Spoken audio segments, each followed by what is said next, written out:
Hey guys, it's Brady here. Another dance tip. Are you ready for it? This one is, let me check my list. Stay right there. Oh yeah, I remember now. So, I'm going to say something that's going to be really interesting because you're probably a student watching this. You're probably a pro. It's all good. It doesn't matter. You're always learning that. I guess that's the point. But there's also something, wherever you're at in your stage of education, dance education, there's always someone that you can learn from, but there's also someone that you can teach. Now there's something that you learn, especially if you're a student, there's something that you learn really quickly when you continue being a student, but you also then start to take on the role as a teacher. And what do I mean by that? Let's say that you're 15 years old, but there's something that you know that someone younger than you doesn't know. Maybe they go to your studio, maybe they're a friend at your school, and you know that you can teach them something.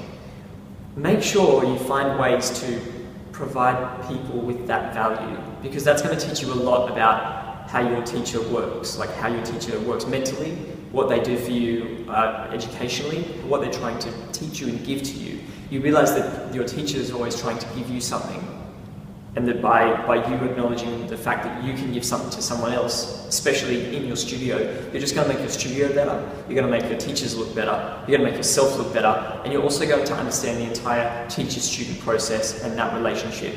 So you might be sitting there going, well, I don't know if I feel comfortable with that. I get it. You probably don't feel comfortable with it, but you should try and let yourself into feeling comfortable about it. If you don't feel comfortable about it, just try it. Just try it a couple of times. Ask some of the younger members in your dance studio, ask them, is there anything that they want to know, especially if you know how to lift your leg next to your ear and they're really struggling with it.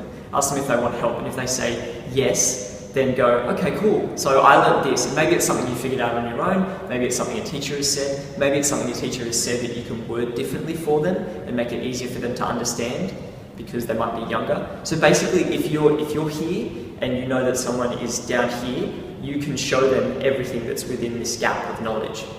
So you can take all the things that you know on a physical level that you already know that's in your biochemistry. You can just take it and give it to them, yeah, and communicate and start to train yourself into understanding the student-teacher relationship.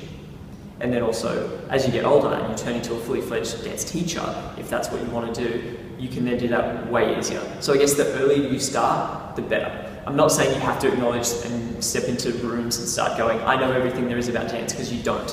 I don't. No one does. That's the beauty of what we do. But now, you could try and teach people something. So that's the tip. Subscribe.